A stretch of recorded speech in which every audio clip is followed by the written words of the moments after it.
You can be your greatest fan and also your biggest critic. In fact, not only is it healthy, it's necessary to be there for yourself, celebrate that commitment to show up, but also to hold yourself accountable for growth. Because to be great is to know there's more in you, to understand that there's greatness waiting to be extracted from the miracle that is you. Here are two words. I want to take a look at both of them: consistency and adaptation. Consistency first. Why? Because consistency gets you in the door. It's the cost of admission. Consistency is you showing up for yourself, day in and day out, creating mastery and competence through repetition, manufacturing a data set that will be used to guide your journey, taking a once stagnant idea and putting it into motion. Consistency is doing what you promised yourself you'd do when you said you'd do it. Why? Because that's who you are. You create goals and then conquer those goals. When your head hits the pillow at night, you may be tired, you may have struggled, you may have swung and missed, you may be wondering how things unfolded the way they did, but you showed up. So celebrate that. Celebrate yourself. Be your biggest fan. Because the world can't take your will to step forward and cannot seize your consistency, not without your permission. So other than part one, let's call consistency the commitment to show up for you. Now, the second piece, consistency's older brother, adaptation. See, that consistency, like we just talked about, it will get you in the door. It signs you up for the game, but it guarantees nothing. See, where consistency puts that pen in your hand, paper in front of you, pats you on the back, where consistency gives you a chance to write your story.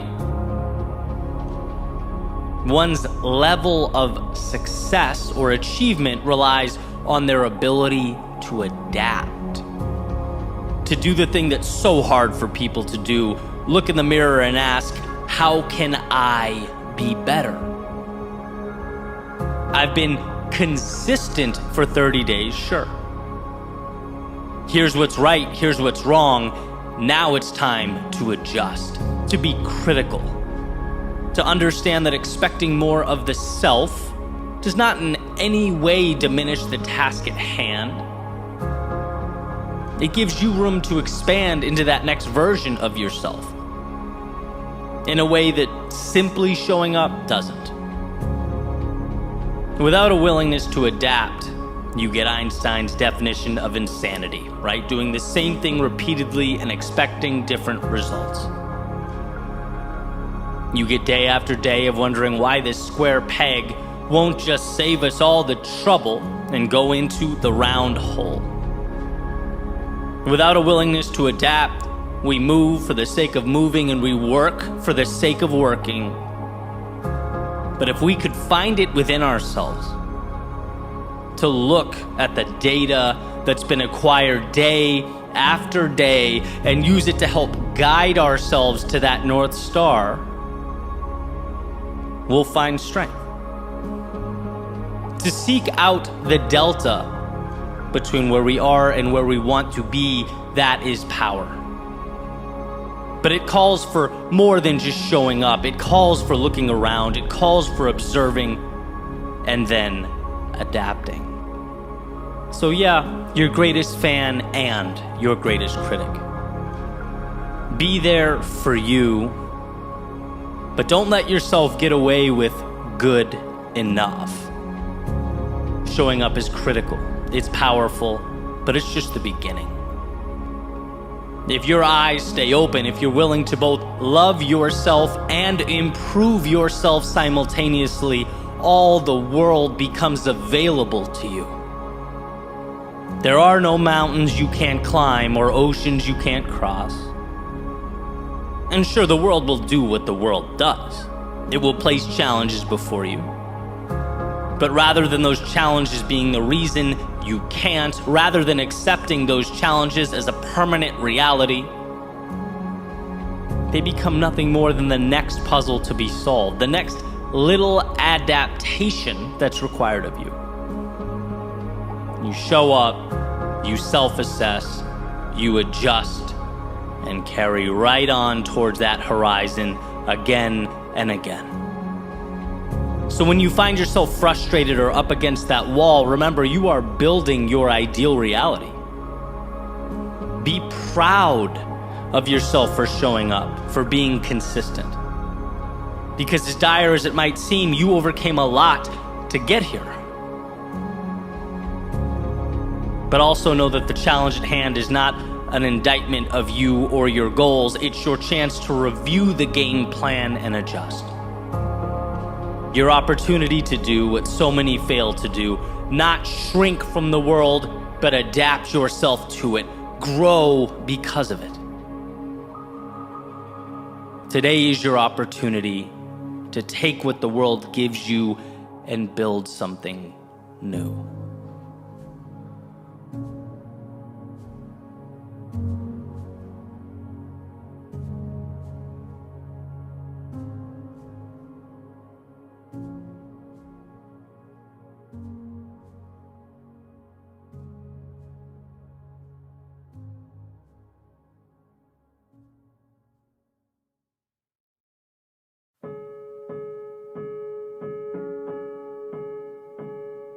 That to find ourselves requires we must first lose ourselves, is, I believe, life's greatest paradox.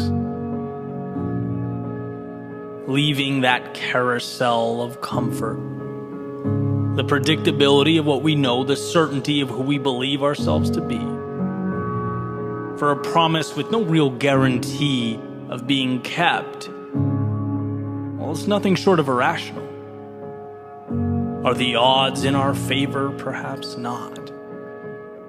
But by stepping off, by placing our bets on a different track with a different prize at a different time, we have increased those odds from 0 to, well, I guess we decide.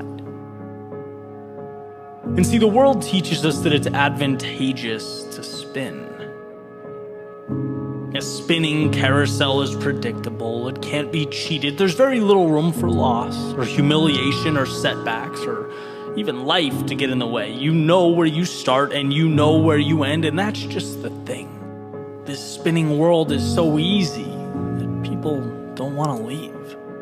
In fact, it's not until you walk away from the crowd that you even face the unknown. And that's precisely why it's so hard to walk alone. It's hard, it's challenging because of the now. Not because the now can't be measured or understood. No, we get it. But because there's this little whisper in the back of our heads that the now might go on and on and on forever, that check will never be cashed, the summit never reached. No, just footsteps down a perpetually long, windy road. And that's, when maybe, just maybe, we miss that carousel. We miss the safety and security. And that's what sometimes makes it such a stressful thing to walk alone. We think about all of ourselves, our mind, our heart we've left behind along the way. Truths we now have to face, things they never taught us on that carousel.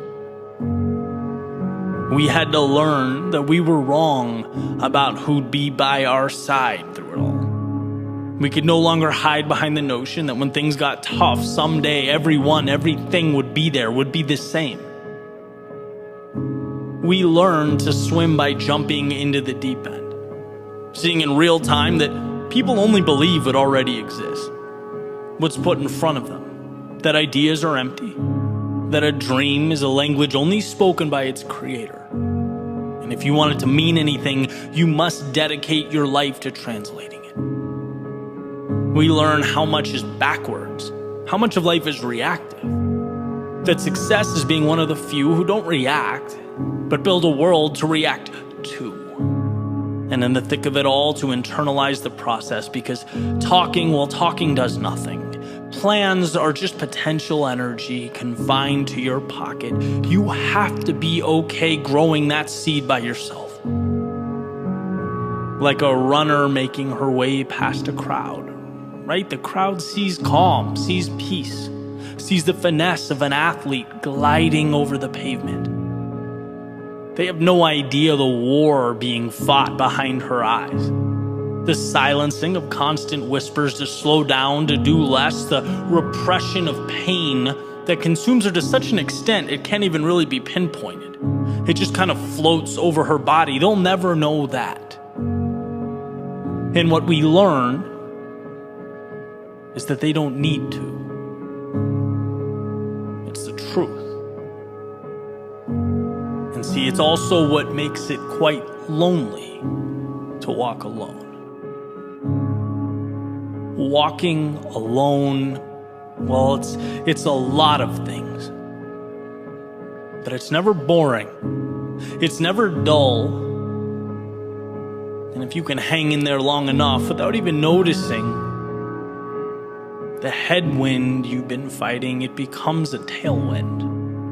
And where we may have felt alone, the idea pops into our heads that maybe that's not quite right.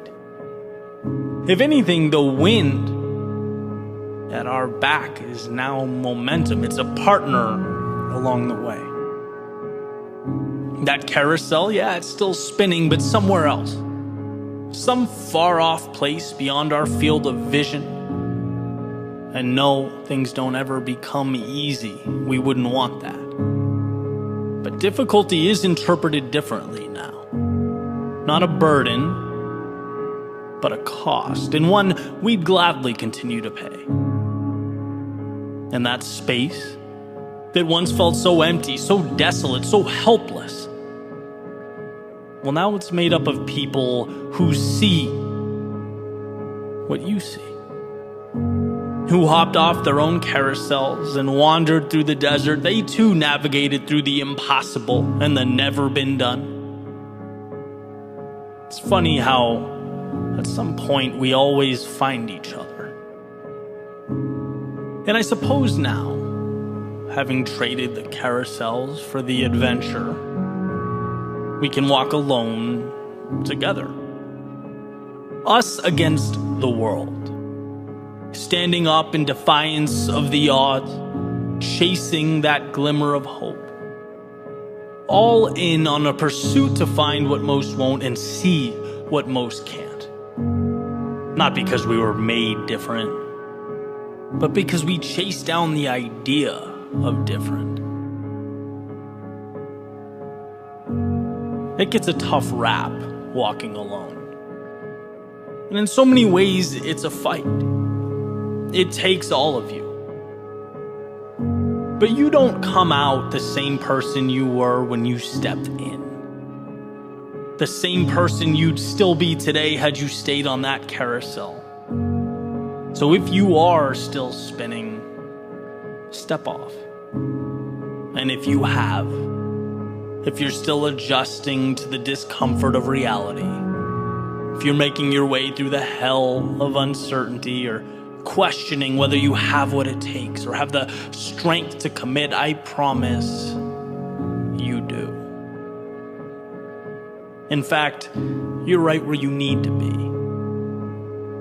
So don't be distracted by those screaming of their successes or communicating, capturing every small win as they make their way around the carousel. It's the quiet ones who change themselves. The ones who take life one step at a time, one battle at a time, who redefine reality. And I'm sure you can't see it now.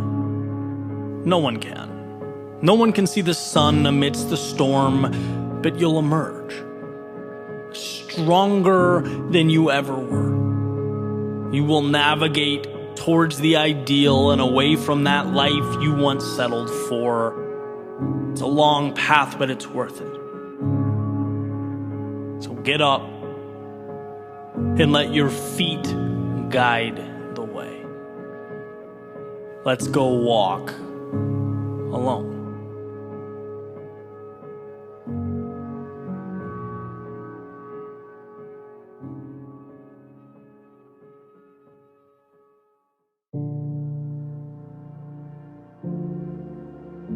Goodbyes are tiny beginnings. Sunsets that grant a very special kind of permission. A green light to take all the value and the beauty, all the life lived, and carry it into tomorrow. Which sounds easy enough. But then again, on paper, so does running a marathon or climbing Mount Everest. And I'd wonder, how could something be painful and transformative? How could something break me and be good for me?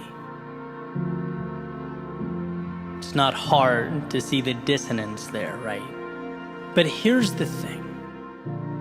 Oddly enough, that seemingly paradoxical experience is consistent.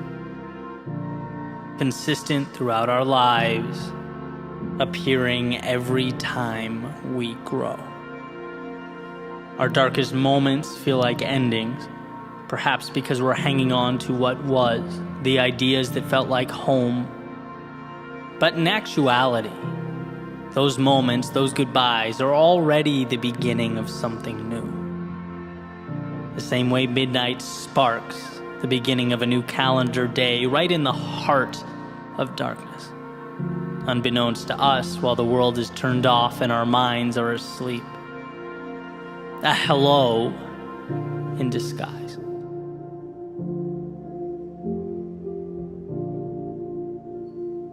When we said goodbye, my heart immediately declared war on my mind. Why? Because her not being there didn't make sense.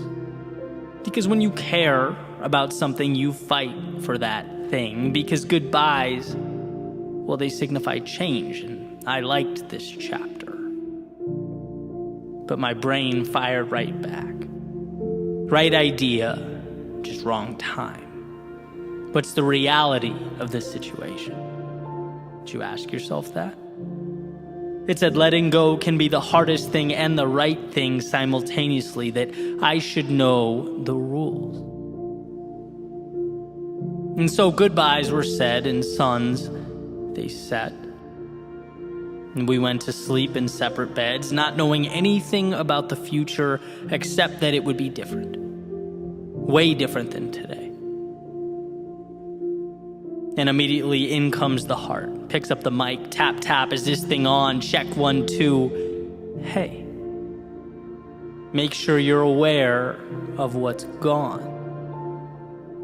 Make sure you spend your time thinking about what you don't have.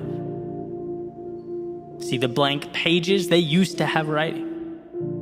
You see the empty space? That used to be occupied. Make sure you shine that spotlight on what was once there. Oh, it's empty? How does that make you feel? Asks the heart. Then the door opens, in comes the brain, the pragmatist, more direct, certainly more matter of fact. Says, hey, time to move. You have things to build and places to go. You can't let that blood-pumping organ get in the way of what really matters here. Lace up your shoes. Open the door. Go make a name for yourself, kid. Go be that guy. You get what you focus on. Remember, focus on the reality, the process, the analytics. Data doesn't lie. Your heart does, though. I let them fight it out for a few. Our desire for faction so deeply ingrained that I feel like I'm looking down at myself while my right half fights my left half. How best do we go forward here? Right, wrong, yes, no, stop, go. Before realizing, like so many things, the truth hides in the gray space. Maybe in an obtuse way, they both want the same thing. The truth is, it hurts, because change hurts. But that doesn't mean I've lost more than I've gained. It doesn't mean that yesterday's memories won't impact the minutes that make up tomorrow. Nothing is disappearing into thin air here. This isn't a magic trick. The time spent doesn't suddenly become meaningless. No, it comes along, because I'll continue to move along, and those moments are now me. So recalibrate. Acknowledge that. When I watch a movie, see a concert, go on a breathtaking hike, run up the coast in the morning, they are experiences that take me somewhere beyond the physical. They're peak experiences, but they are not forever. And interestingly enough, upon their completion, they're not quite gone either. They make a little home for themselves somewhere in the soul, like a candle that, as small as it might burn, is never truly extinguished, a light to help guide the way forward. And so when we find ourselves in the dark, how powerful that we remember to reach for it. As the saying goes, you have everything you need. And you do, because of everywhere you've been and everyone that's helped keep your soul ablaze. You are the continuation of the best story ever written. And no hero makes it on his own. And so that night, I decided to mix things up a bit. Sit under the bright lights of the South Florida sky, glistening pieces of wisdom that share for free.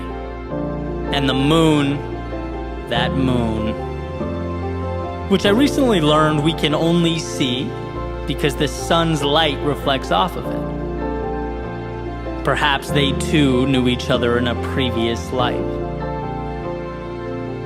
But me, I got in my car, drove out to the beach, a nice change of scenery. Figured it would be a real treat to hear myself think, to find clarity. I climbed up onto a lifeguard stand, let my feet dangle over the edge, and just looked out. Watched the waves crash on the sand. The clock would strike midnight soon, and while the world slept, I would be given a brand new day. And what a relief. Because the previous one was painful, the previous one hurt, the previous one broke me. But as I sat there, waves crashing, feet dangling, I was starting to feel like those little pieces just might come together to comprise something meaningful. As Hemingway put it, the world breaks everyone, and afterward many are strong at the broken places. Well, under those stars, I felt like I could be strong. Like once again, I could be anything, and the heart and the head can bicker all they want. But they're saying the same things, just through each other. One sees what's no longer there, the other sees what's next, and that's what goodbyes do. Force us to look around and realize what we've become as we start the next journey. Eyes a little wider, soul shining a little brighter, because of her, because of me, because of the blank spaces, because of what will someday occupy them, because of what it all means. And just like that, midnight. Quiet, calm. Those waves, they crashed and they crashed and they crashed, celebrating the new day. They've certainly been here before, and they'll be here tomorrow, long after I come and go. And in a way, my impermanence is what makes the now so precious, why it all matters. Why the sun and moon conspire to shine light on this very lifeguard stand at this very moment in time, reminding me that down is not out, wandering is not lost, that I am stronger than I've ever been. And sometimes it takes a goodbye to remind us.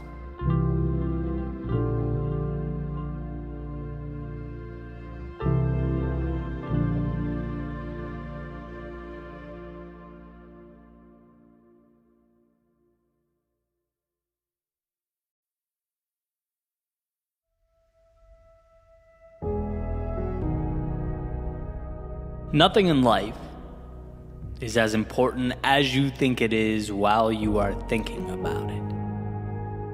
This was written by the author of Thinking Fast and Slow, Daniel Kahneman. And what he's referring to is a cognitive bias known as the focusing illusion. Pretty basic idea. It means that we elevate the importance of things that we think about while ignoring other aspects of our lives. By thinking about something, it suddenly matters more to us. And while it's easy to interpret this disconnect between our thoughts and reality as alarming, there's also an opportunity here to use this to our advantage, right? To further become the captain of your ship. I've heard my entire life, think positive thoughts. We all have. But there's value in understanding why that's true. Right? Otherwise, it just feels like a meaningless ritual. So Kahneman talks about a study with college students where they were asked about their overall level of happiness, and then they were asked about their dating lives. And the answers they gave, there were really, there was no correlation between the two answers. But when the order of the questions were switched, when the students were asked about their dating lives first, and then their overall happiness, the correlation between the two answers increased. Right? The answer they gave about their overall happiness mirrored, however, they said their dating lives were, at least to a much greater extent. Why? Well, because dating became the variable or the framework that they used to measure their overall happiness, even though perhaps they didn't know it, right? But by focusing on it, it became more relevant. It bled into other aspects of life, right? You get what you focus on. It's that simple. And the truth is, as I mentioned earlier, nothing is as important as we think it is. Everything is magnified, kind of blown out of proportion in our minds. So the question is, why not use that as an advantage? Why not let that become our strength, realizing that if simply thinking about something can change the trajectory of how we view the world, it can be transformative to simply minimize the bad thoughts and focus on good ones. Have you ever thought about how delicate the line we walk between not caring enough and caring too much? For example, to feel like existence is pointless, right? Everything's bad. There's no reason to try. That makes it hard to get off the couch, right? Lacking that purpose. But then, on the entire other end of the spectrum, to feel like life is riding on every step, to feel like we're not allowed the flexibility or leeway to make mistakes. Life matters too much. That also severely limits how we live, just in a different way. And so I want to explore, how do we find that middle ground? How do we find that picture in our heads that puts us right where we need to be? The idea that, of course, today is important. Life is a beautiful opportunity to extract meaning from the world around you, to build something that matters. But it's also no checklist. It's no standardized test. No, it's more of a game. We shouldn't be walking around with the weight of the world on our shoulders, because that doesn't help anyone. Let's face it, life is just not all that serious. As a good friend of mine, Steve, always says to me, we are sacks of meat on a rock floating through an infinite, ever-expanding universe, and nothing matters. I've heard him say that 1,000,000 times, right? Let's go. Let's do it. Nothing matters. Let's make it happen.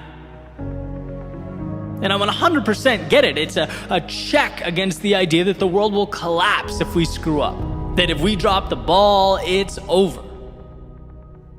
Kind of pointing to the fact that the only way to truly lose in life is to look back and realize we were too scared to live. And so in that context, absolutely, I'm on the nothing matters bandwagon.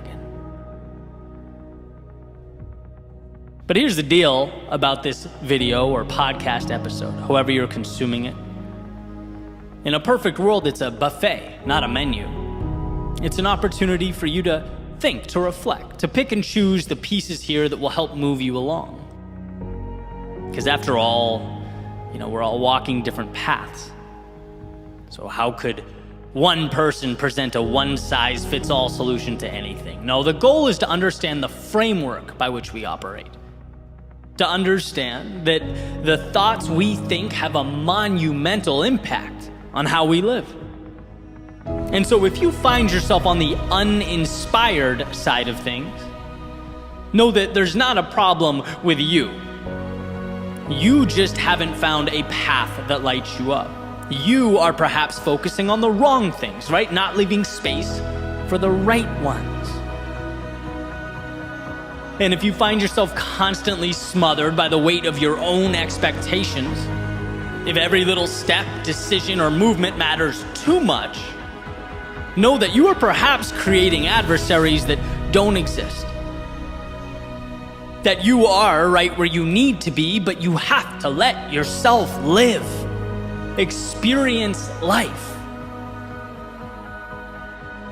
One of the most beautiful Viktor Frankl quotes I've ever heard, he says, ultimately, man should not ask what the meaning of life is, but rather he must recognize that it is he who is asked. There is so much power packed into this idea. It's like when you look around and see the outside world backing you into a corner, dictating to you how things should be.